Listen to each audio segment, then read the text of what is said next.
Bonsoir Ilyes, merci d'avoir répondu présent à notre invitation. Bonsoir, avec plaisir. Alors tout d'abord, nous on aimerait bien savoir, Ilyes, comment s'est passée ton ascension et qu'est-ce que ça fait de devenir un joueur d'une équipe qui t'a formé?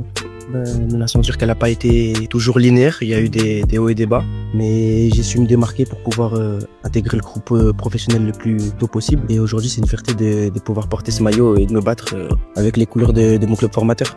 On est content pour toi. Tu joues pour la première fois la Ligue des Champions cette saison, une compétition qui fait rêver tous les jeunes.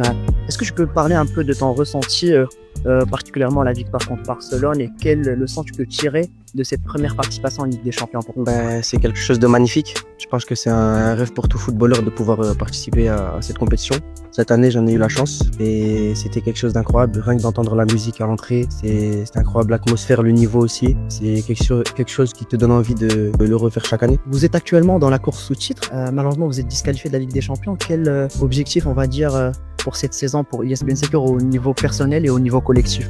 Déjà, tout d'abord, au niveau collectif, ce sera d'atteindre nos objectifs de nous qualifier pour la Ligue des Champions l'an prochain. Et pour moi, ce sera d'essayer d'être le plus régulier possible et d'aider l'équipe au maximum sur cette fin de saison pour atteindre nos objectifs. On l'espère pour toi. Très jeune, tu as eu à choisir entre un pays, le Maroc et la France. Est-ce que ça a été difficile de devoir trancher à un jeune âge ou ton choix a été évident?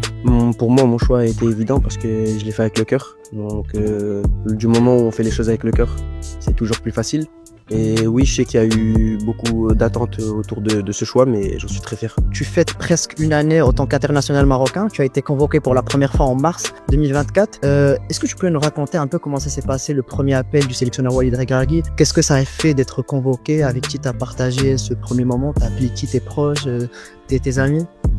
Déjà, avant d'être appelé, j'avais eu la chance de pouvoir rencontrer notre sélectionneur plusieurs fois pour qu'il m'explique aussi le projet, parce que c'est pas tout de venir d'un coup comme ça. Il y a un projet, c'est ce qui m'a aussi donné envie de venir.